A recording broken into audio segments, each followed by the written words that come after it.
Barnes & Noble Union Square. Please give a warm welcome to #1 New York Times bestselling author Rebecca Kuang and Barnes & Noble's Miwa Messer.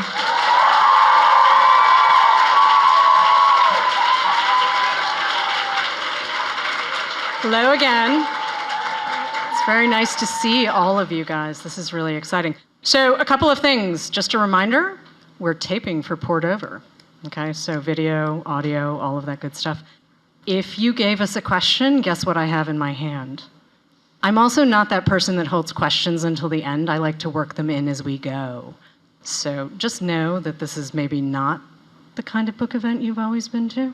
And granted, I am holding a very big research document in my hand because I'm a fan, but we are going to get everything in, I promise you, okay? I'm just telling you now. I'm Miwa Messer. I'm the producer and host of Poured Over, and Rebecca Kuang is one of my favorite people on the planet. And I get to hang out with her and you for this live taping of the show, live from Barnes & Noble Union Square. Thank you guys, as always, for letting me take over the store. So the nebula is now yours for Babel.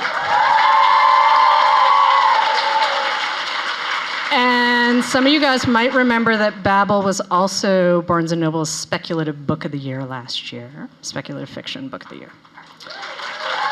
And I'm going to take a minute and remind those of you who might not know this that actually The Poppy War was a Barnes & Noble Discover Great New Writers pick when I was running the program a really long time ago. So I think it's safe to say that we've thought pretty highly of Rebecca for quite a while. So we're delighted you guys are along for the ride with us. But, you know, Yellowface, it's your shortest novel, has the smallest cast.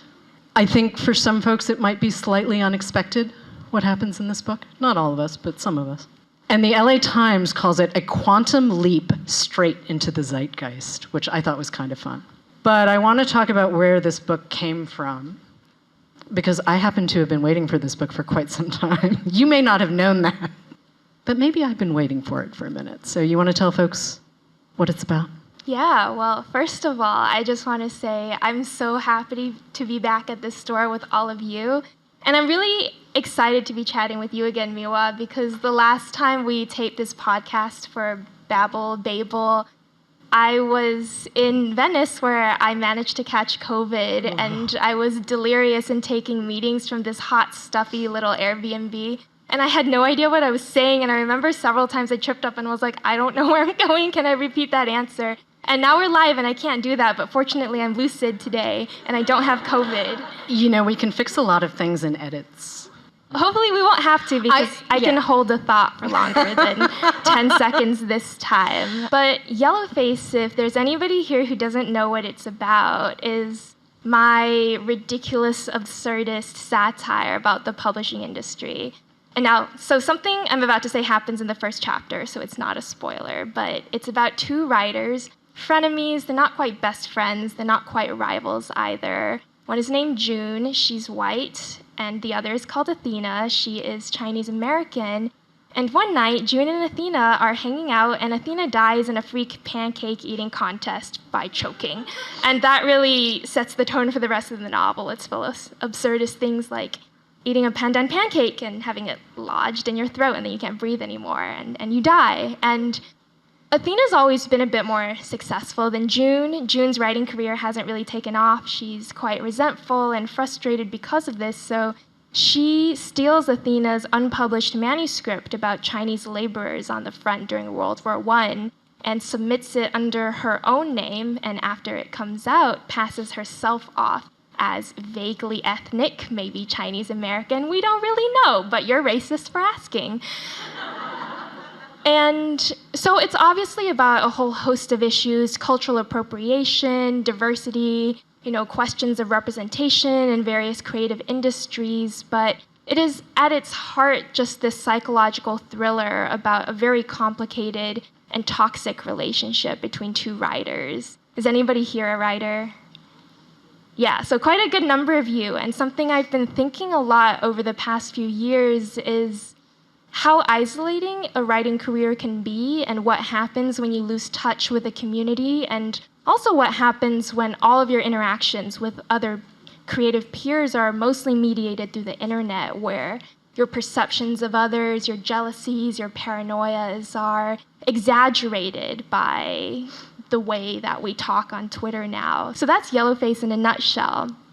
And people keep asking me, where did you get the idea? And I like to respond by being annoying and saying, it was like Athena springing out of the skull of Zeus fully formed. It dropped into my head all at once. And this is partially true. So with all of my other novels, it's taken a long time to percolate and put together different characters and ideas and research around themes before I can stitch the plot together. But with Yellowface, I've had people tell me that it reads like a novel that was fun to write and that I wrote in one breath and that's true, and it's because it really did come to me all at once, the beginning, the ending, several crucial lines of dialogue in the middle, and because it came to me in early 2021, that explains why it's my gremlin mode pandemic novel. And you can always tell when something is somebody's pandemic novel, first because it comes out in late 22 or early 23, and second because there's this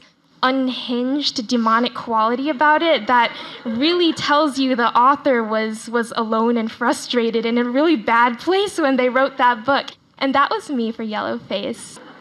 But I find this kind of response irritating because it's not like stories just come out of nowhere and the muses sing to us. Although I did say on one interview, when God calls you, answer, and I felt very proud and artsy of myself and then immediately backtracked because it was so obnoxious. But, looking back, it's quite obvious what questions were percolating in my head to generate this plot, and it's all the conversations in publishing and starting in late 2020. So what happened in the US in late 2020 was first George Floyd was murdered and there were protests all over the country. And what started as conversations specifically about police brutality and anti-Blackness then morphed into broader conversations about representation and diversity across all sorts of industries. And several months after that, publishing started having its own watershed moment of asking whose voices are being uplifted, in what ways is the industry treating its writers that are already on its lists, who's not getting through the door, who's not getting opportunities. And I remember at the time there were all these initiatives being announced, all these promises being made.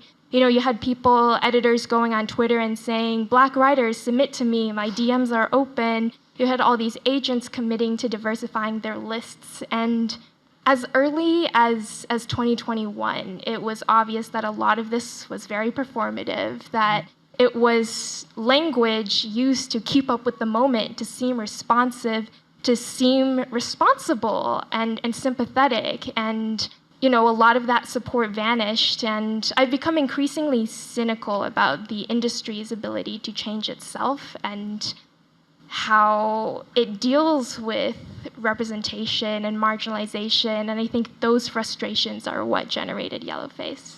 Okay, but I want to start with permission, because you and I agree it is a gross word and a gross concept, right? Permission. Who gives you permission? Do you give yourself permission to write a story like this? I mean, your longtime publisher did put this book out in the world. It's not like you had to suddenly go wholesale indie, right? Like, you're not putting this out. Someone did say, okay, you might have something here.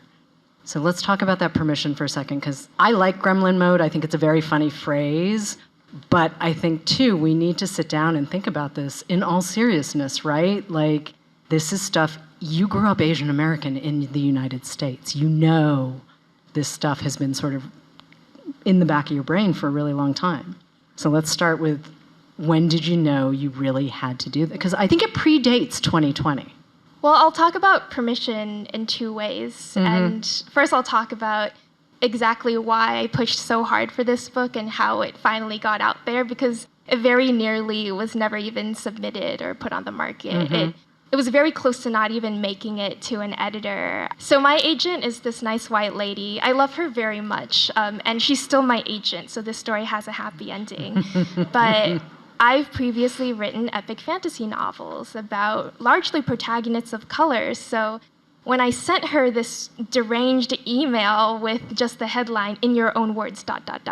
And that was the title of the manuscript at the time because I'm very bad at coming up with my own titles. I sent her the first 100 pages, and the only warning I gave her was, it's kind of weird, it's different from what I've done, I really like it, I think it's fun, what do you think? Do you think this is something that we can put out on the market? And she responded with, can we talk on the phone?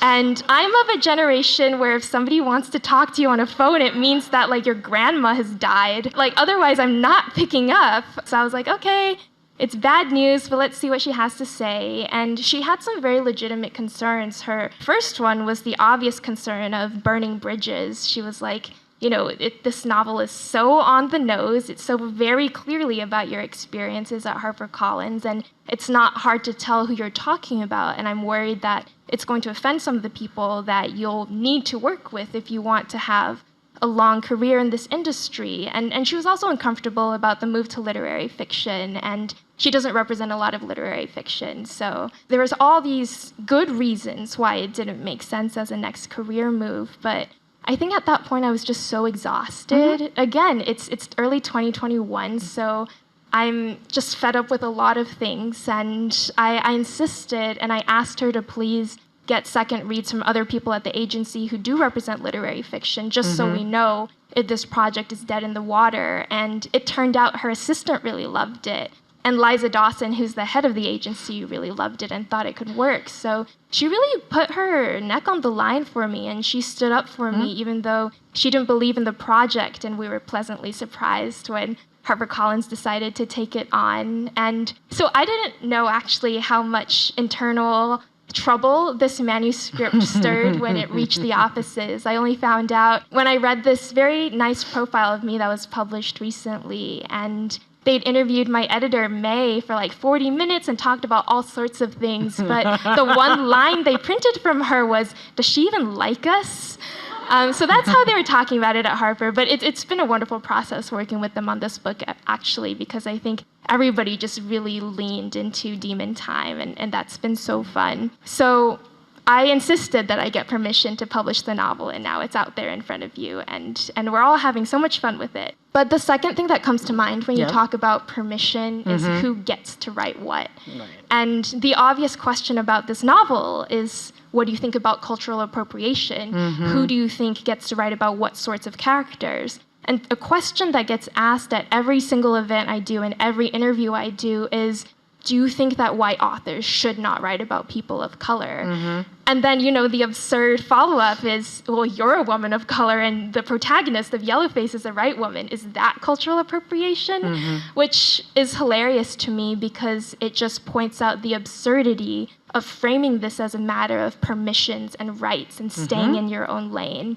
And I think after a lot of scandals and controversy over several novels that perhaps should not have made their way out into the world, there's been a lot of floating dialogue about staying in your own lane, writing things that are authentic, true to your experience, and avoiding cultural appropriation. And I mean, I get where all of this is coming from. It's coming from a place of, well, first just exhaustion with seeing yourself badly represented, seeing stereotypes replicated in ways that are not critical or don't even attempt to subvert harmful perceptions of various groups. But I'm also deeply suspicious with the basic claim that anybody should be restricted about writing about something else on the basis of their race. Because first of all, that's just one very small facet of a complicated identity.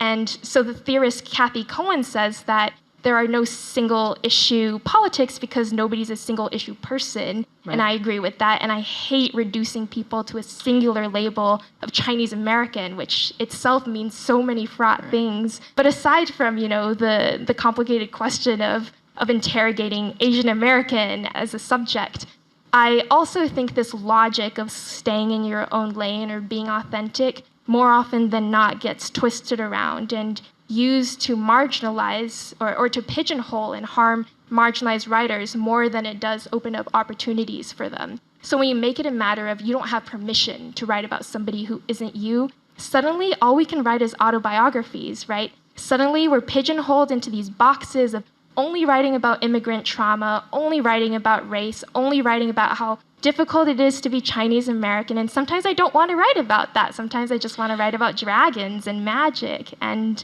so when we make it about storytelling reduced to a singular facet of your identity, we don't look at people as complex storytellers with the ability to imagine outside of your own perspectives, to step into somebody else's shoes, to attempt something creative. We make it all about this very shoddy, basic form of identity politics that I find incredibly restricting. So I don't truck with that version of permission. No, I get it. Alexander Chee actually has a really good line. I'm going to steal it. He's an old pal, and I'm going to steal a line from him, which is, why do you want to tell this story, right? Like, why do you want to step into that particular community? Why do you want to step into that particular person's, what are you gaining, and what does the story gain, right? And I think that's a really legitimate way. I did some math this morning, and my book-selling career is a little bit older than Rebecca. So I've been in a position of seeing these waves, right? Like, this is, for a lot of you guys, I'm looking at them like, for a lot of you guys, the weeks that came after the summer of 2020, this feels new, right? That publishers were coming out and saying, we're going to change. I hate to break it to you. It's happened before, and momentum has been lost before. And I'm not pointing fingers, I'm just telling you what the history was, right? Because, I mean, I walk around in the world with this face, right? One of the things that I love about Yellowface, and one of the things that I think is so great, is that, you've talked about living with June as a character in your head for a while. But neither Athena nor June is perfect. And it does go back to what you just said, right? Like, we don't want to be in a box. None of us wants to be in a box, right? Like, there are Southern writers who are like, please don't make me write about grits. No, right? Like, we all have a thing, right? Like, we're from New York. People have assumptions about what you're going to put in a New York novel, right? And some of us are like, oh, yeah, no.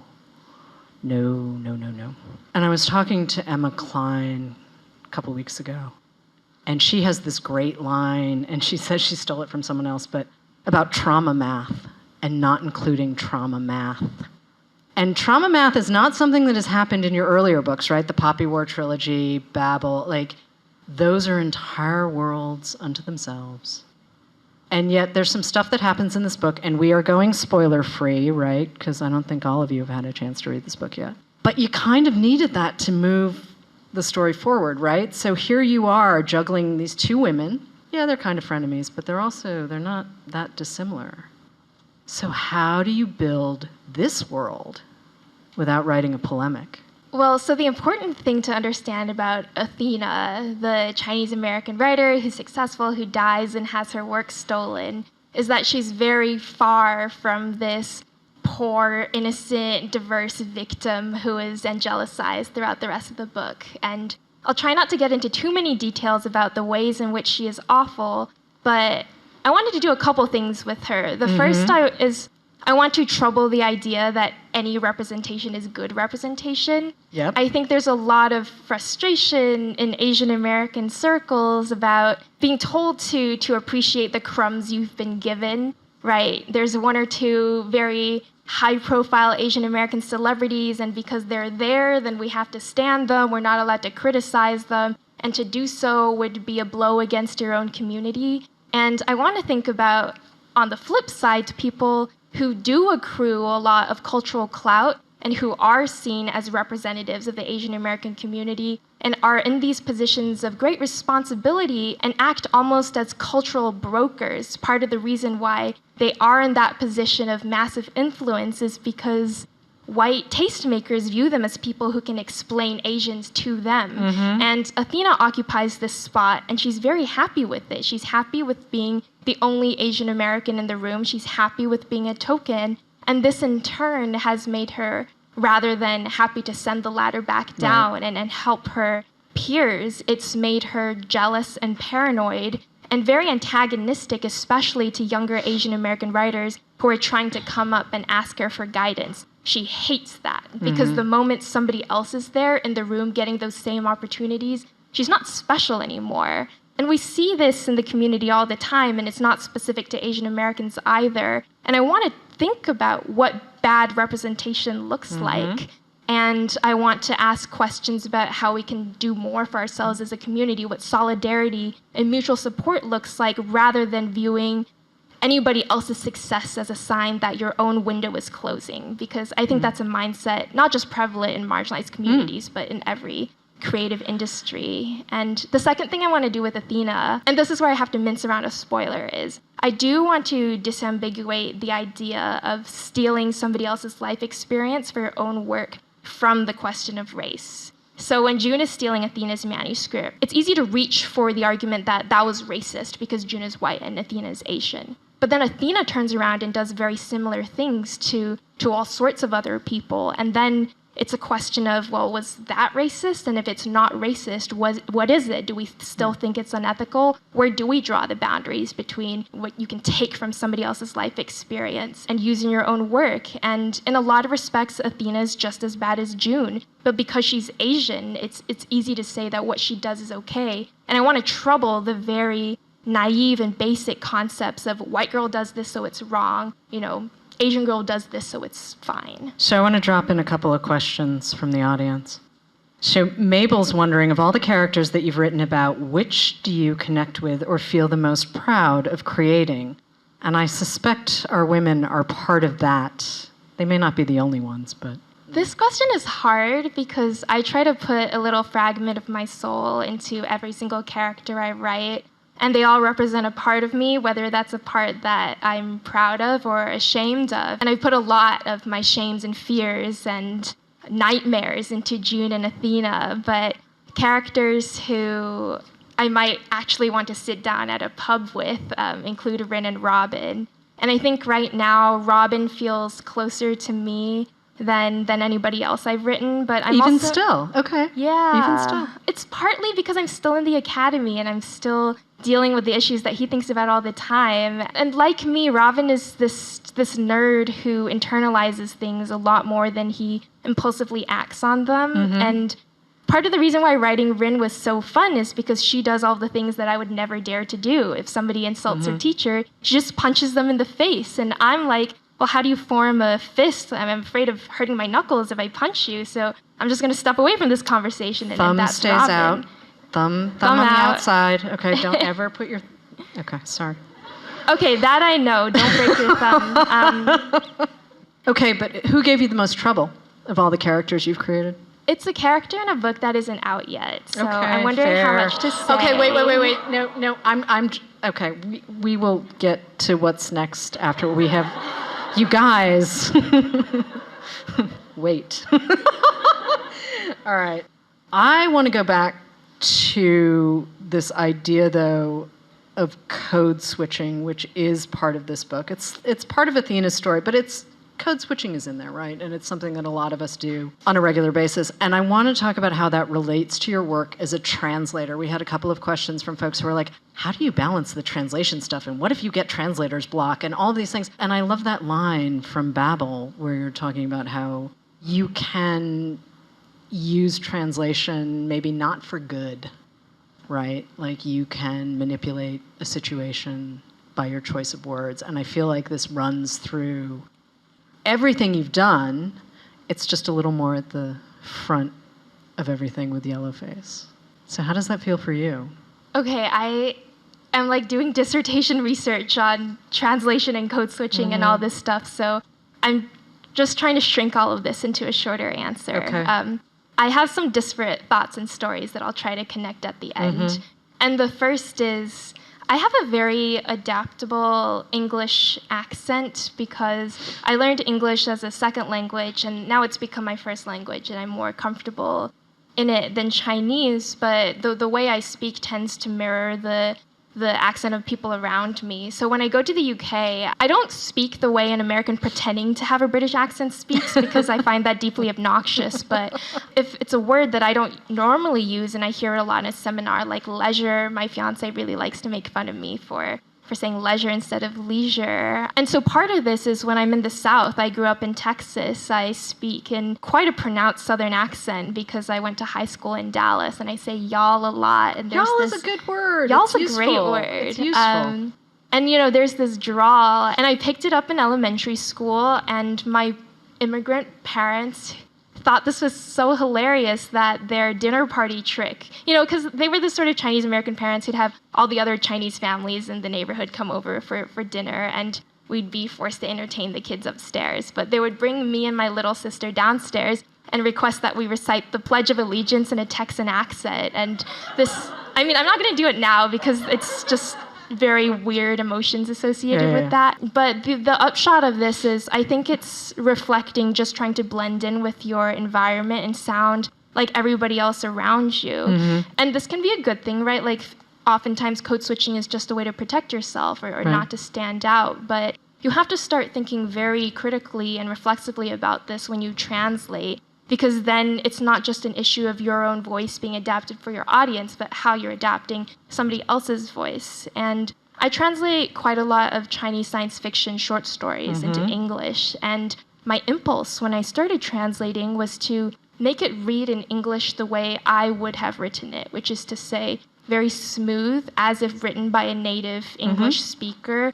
For some reason I thought my goal as a translator should be to translate it so well that somebody reading it would not assume it was a translation. I wanted to change all the colloquialisms, the slang, the metaphors, etc., to things that would be readily accessible to an Anglophone audience. And this is coming from a theory of the invisible translator, the translator who does their job so well that the switch between languages feels seamless.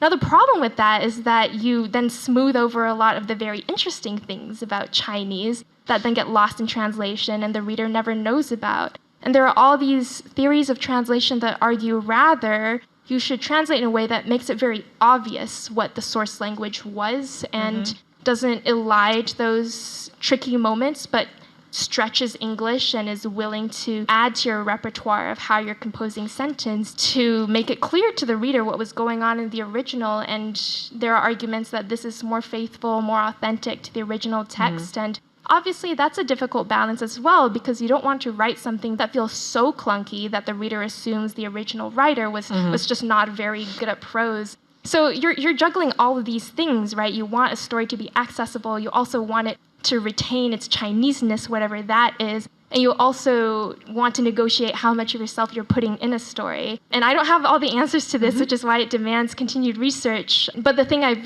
realized is that code switching in the case of translation is something you have to be very careful about. Otherwise, you just fall into the trap of translating to make a story seem Western when it's not.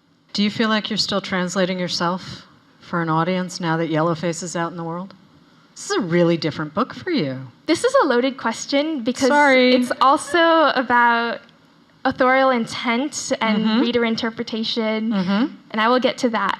First, I took a seminar on Freud and Lacan last semester, so I've become one of those annoying psychoanalysis bros who's like, oh, we are all constantly constituting ourselves as subjects and we're all translating ourselves, and that's what it means to take part of a symbolic order and to be a social being. But I do think even if you only have English right, everybody is constantly trying to translate themselves and get their meaning across to somebody else and just hoping that somebody hears and understands you. And sometimes that doesn't work, which is where we get to sometimes you write something and it doesn't land.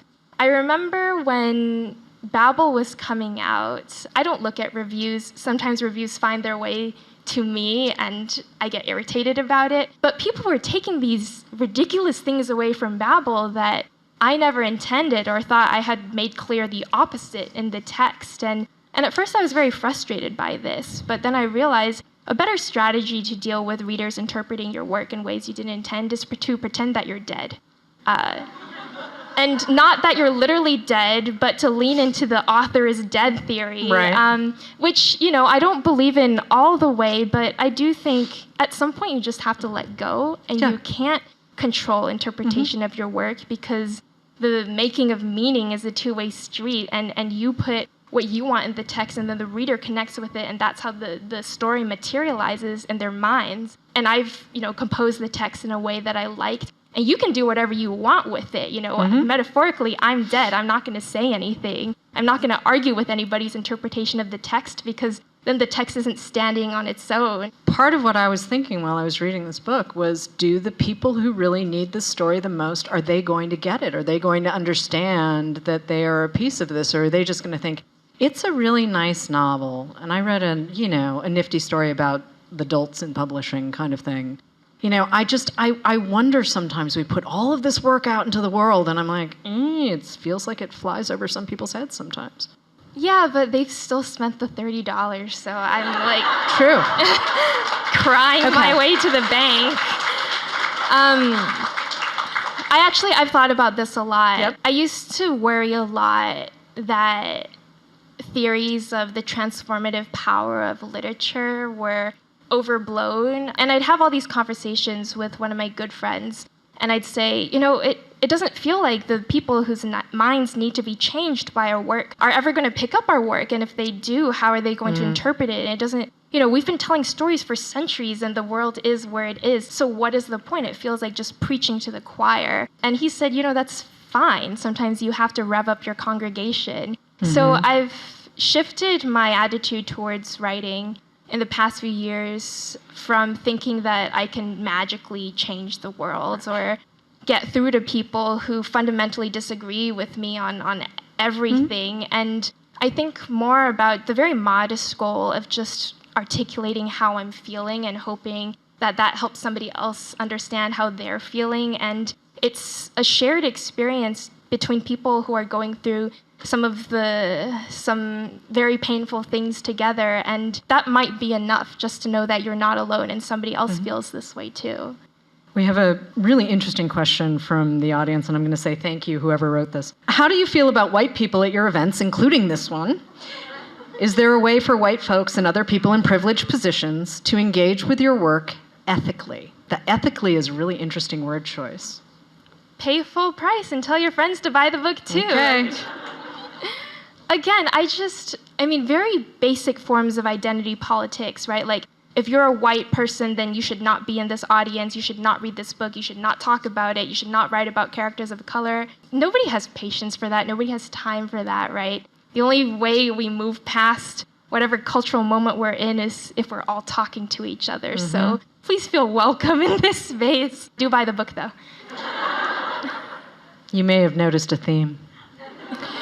So, as a woman of color in a white male-dominated genre, fantasy, I don't know if lit fic is dominated by white men, but if you want to have that conversation with me later, we can. How do you center your perspective? Do you have advice for writers of color who want to do the same? I guess the first thing would be don't feel pressure to use your initials on the cover of your novels. That was the main advice I got when I first started writing. Everybody said, oh, fantasy is dominated by white men. It's easier if they can't tell what gender you are when you pick up the book. So I thought, well, RF sounds pretty badass. I'll go with that. And I never thought I was really fooling anybody. It's quite obvious who I am. I'm very visible on the internet, and they print the author photo on the book. So, it's not like a surprise. And I didn't really think I was getting away with much until this event I did a few months ago in Ohio. And this very sweet white lady came up to me and had not read any of my work. She saw the books, she saw R.F. Kuang, and then she looked at me and she said, "You're not R.F. Kuang." And I said, no, I am. And she said, "No, that's a man's name, R.F. You can't be R.F. Kuang." And I was like, oh my God. I fooled someone. And then her friend, this other very sweet white lady, came up next to her and she said, "Look at her. Does she look like an R.F. Kuang?" And her friend, she's like the lady in that meme with the triangles. I can see her trying to work through all the attendant issues of racialization and gender and whatever's going on here. And she's just like, well, if she says she is, maybe she is. But I don't think she ever quite believed me. On a more serious note, I feel incredibly lucky in that there were enough examples of people who look like me in the genre that when I was getting into fantasy, I didn't feel like I was at a significant disadvantage. And when I look back, it's remarkable because you can count those first movers on one hand. So it was because Ken Liu published The Grace of Kings in a few years before the Poppy War came out or was even drafted that I thought it was even possible for a Chinese-American author to publish a fantasy novel with a Big Five publisher. And then shortly before the Poppy War came out, Fonda Lee's Jade City came out, which is wonderful. And just having Fonda and Ken were enough. having seen them succeed, knowing people liked their books, knowing that they were being read and being supported, made me feel like I could do it. And people toss around the term, like, we're in a golden age of diverse sci-fi fantasy a lot. I think that's a little preemptive because you look at the numbers and, it's a stretch to say golden age, but it is this cool incipient period where there are just enough first movers in this genre that you have somebody else to turn to and look as an example and inspire you. So that's how I've gotten through, even though, looking back, it was just those two. And if they hadn't been there, I don't know if I even would have started writing. There's more progress than there's been. And sometimes progress is what you have. And it's not perfect. But lots of folks, too, and you and I have sort of talked about this in the past because Poppy War sort of went hand in hand with your undergrad work, and Babel went more with your grad work, and certainly Yellowface is just your life. How do you balance academia? I mean, you're getting a PhD, and this is your 5th book. I mean, you are allowed to slow down, But seriously, how do you balance the two? I am slowing down, and I have to slow down now because PhD work is getting harder, and I'm also teaching now, and I wasn't teaching before. Teaching takes a lot of time, office hours, grading, preparing for lecture. So I find it tougher now to draft during the semester than it was when I was just taking classes. And I was going to have a fantasy novel come out next year, and we pushed it to 2025 for a bunch of reasons. It's called Catabasis. I hope we have a moment to talk about it. But next year, I'm studying and hopefully passing my qualifying exams, and that means mastery over around 180 texts. And I'm also getting married next June. Congratulations. Thank you. And frankly, I want time to enjoy my honeymoon and not be on tour and not look at my phone for weeks.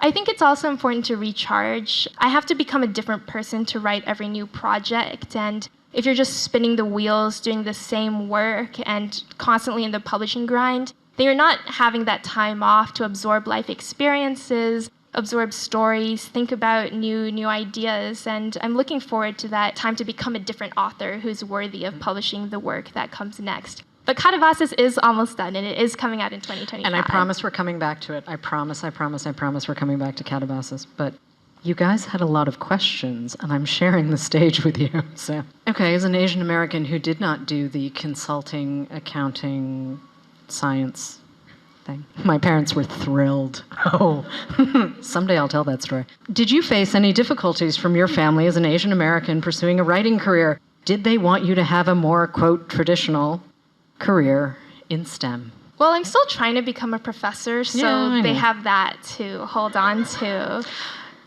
I have actually always been so supported by my parents, and especially by my father. We're very close, and his whole thing is that he went to college to study physics and then did his graduate work in physics in the States and has always been a STEM person, and was very disappointed when I turned out to be quite bad at math. But he's had this lifelong love of literature and history, and when he was in college, he begged them to let him change majors, but because the way he tested in was by getting a very high score on the math and physics and science exam, they didn't let him outside of his department. So I think there's a part of him that feels like his unrealized dreams are coming true through me, which, has nothing to do with immigrant trauma and therapy and all sorts of weird family issues. So that's been wonderful, and he's never tried to push me towards medicine or law. My mother, on the other hand, likes to visit and remind me that it's never too late to become a computer science major. And, she's just living in her own reality. I love her very much. Yeah. We have a question about footnotes from Babel, but I want to own up to the fact that I bought 3 books based on your annotation at the end of Yellowface. So in your BNN edition, there is a really, really useful annotated bibliography. And I had to write them down because I'm pretty well read in Asian America, and I had not heard of these, so I bought them. New York Before Chinatown, Immigrant Acts, and Double Agency. So that's me pointing you to the end of it before I go to someone's question about footnotes in Babel. What was your thought process behind the footnotes in Babel? I thought at first that they were based solely on historical facts before realizing that some of the footnotes were alternate history. Was this done on purpose?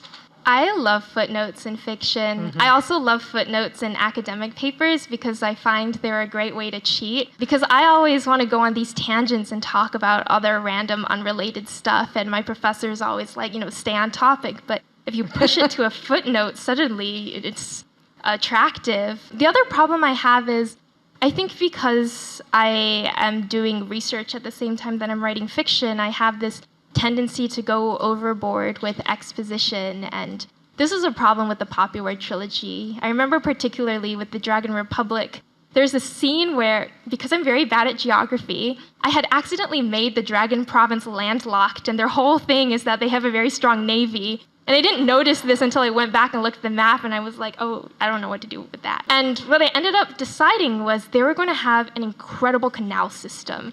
And this would be linked to how they irrigated the province, and they'd have these giant ships with rivers that the ships could cross. So it started off as me defending my bad geography and turned into an interesting research project into irrigation systems and canals during the Song Dynasty, and I wrote pages and pages of this.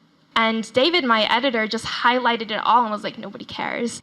So we had to take it out, and there's only a couple paragraphs in there now. But the nice thing about Babel is that it just all went into the footnotes, so nobody could edit me based on pacing anymore. But there's something else going on in Babel, and it's not just that I like to throw information at you and I don't like to be edited. I love the idea of the voice of the footnotes acting as a second narrator, because the interesting thing about a lot of Victorian fiction is it doesn't hew to the consistent POV that we're used to in contemporary fiction, where it's either limited third, you're in some person's head the entire time, you don't have information that other characters have, or close first person, etc. The narrator of a lot of Victorian fiction, Dickens does this a lot, he jumps between people's heads. You get multiple perspectives on a single scene, and that's just not very common anymore. Right. I don't know why. But I played with that second voice by putting somebody in the footnotes who's situated differently in space and time from Robin, the main character. Because Robin is very naive, and he starts the book with a very skewed perspective on the world, and it's widening near the end. But there's a lot of things he doesn't know. For instance, he's a raging misogynist, not out of aggression or hatred towards women, but he just doesn't really care for them or understand them. Right. So there's a lot about the discrimination that women faced in the 1830s that Robin just doesn't have access to and isn't trying to get. But you have this pretty feminine voice of the footnotes who's always there offering a secondary perspective to what Robin thinks. And I like to think of her as somebody writing about 100 years later, somebody who is doing that arcane history, looking back and explaining what Robin's missed out on and offering some gentle counter-arguments. And, having that conflicting perspective is really fun for me. And it also sets up this audience question really well. Within Babel, you're clearly playing with slippages across languages, areas in which the gap between things is more interesting than the two subjects themselves. Are there other forms of the slippages or losses in translation that interest you besides language itself? Might this manifest in explorations with medium, form, etc.? What other gaps are you thinking about? Did my professor write this? I feel like I'm Does anyone want to own that question? Orals right now. There we go. Hello. Okay, I love the question of slippage. I guess one form of translation I'm thinking a lot about right now is the translation from text to the screen, because everybody likes to ask me what's happening with various adaptations, and I'm not allowed to say, and there's also a writer's strike going on. Good for them. So we're not allowed to announce very much. And I have been asked so many questions in meetings, what do you want in an adaptation? Do you need something to be very faithful to every beat of the story? How would you feel if we changed certain things? There's so many questions about how possibly to adapt Babel, especially to the screen, because it's not a book that immediately makes sense as an adaptation. I actually, in a lot of meetings I took, the first question I would ask the producer was, why on earth do you want to adapt this? It's unadaptable. Why do you think it makes a good story? And I really picked somebody based on their answer.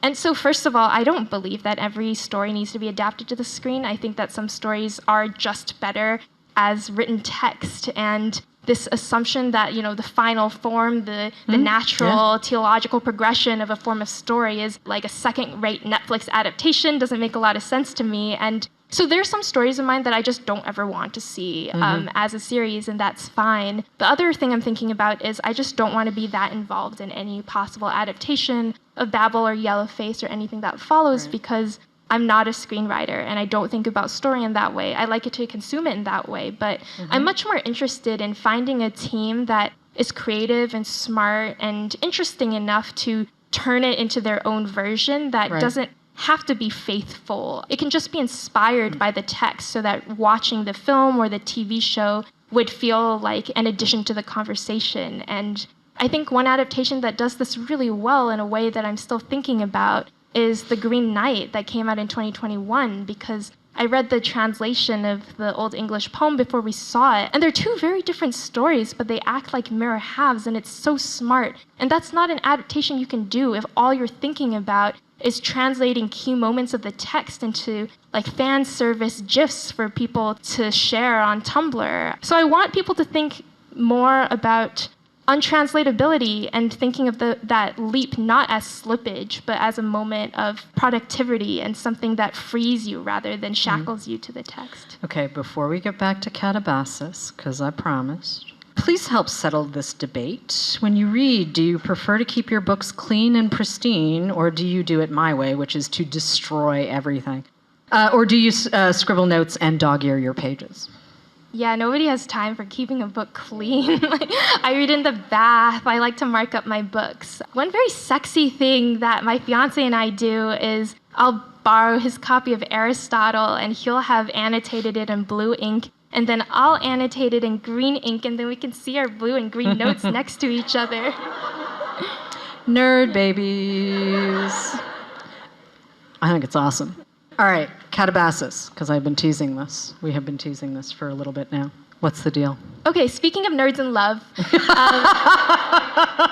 Catabasis, well, the very basic premise is two magicians who are PhD students studying magic who journey to hell to rescue the soul of their dead advisor who died in a freak magical accident so that he can come back and write them recommendation letters so that they can get jobs on the vanishingly small opportunity to, magical tenure track economy. So on the face of it, it's this fun, playful satire of the academy, and it's just really leaning into the statement, doing a PhD is hell. But as I started writing it, I realized that it was really about abuse within the academy. I'm really interested in the teacher-student relationship and the advantage that people in positions of power, especially in PhD programs where one person can destroy your entire career, ruin your life if you don't please them at every turn, and I'm interested in what those sins look like and how they would be punished in hell. The other thing I'm thinking about is logic paradoxes, and especially paradoxes of rational choice. And there are all these paradoxes about how you can make a series of decisions that seem like you're making yourself better off with each stage, but end up in a worse position, which again is a good metaphor for deciding to do a PhD. And the fun thing about this is that this is the first book I've written that isn't within one of my academic subfields. I don't do philosophy or logic. My fiance does, which means that I'm always the most popular person at MIT department parties because I go around asking people, will you explain Frege to me? And the people who are studying Frege are like, oh my God, you want me to tell you? Sit down, I'll tell you everything. So it feels like this really fun collaboration between me and my fiance, and I'm learning what he's learning and thinking in the ways that he views the world. So it really is my first romance novel, although to be very clear, it doesn't hit a lot of the tropes that you expect from the romance genre, so let's not call it that. But it's the first novel that's written primarily out of love. And on that note, I would love to have all of you get your books signed. But before we do that, a couple of things. If you have not, it's AAPI month, right? It's our month. If you have not read Homeland Elegies by Ayad Akhtar, I'm going to say you might if Yellowface is your thing and you tear through it in 2 nights, which you will. Who needs dinner? Who needs to do the dishes? Just read the book. Homeland Elegies by Ayad Akhtar, who also has a Pulitzer for the play Disgraced. You have heard his name before. And also Disorientation by Elaine Shea Chow. Because if Yellowface is your thing, you are going to need something until 2025. Is that what you said? Okay, I'm just looking out for my people, okay? I'm just looking out for you so you have more stuff to read. Anyway, Rebecca, thank you so much for joining us. This is so fun. I'm always really happy to see you. This was great.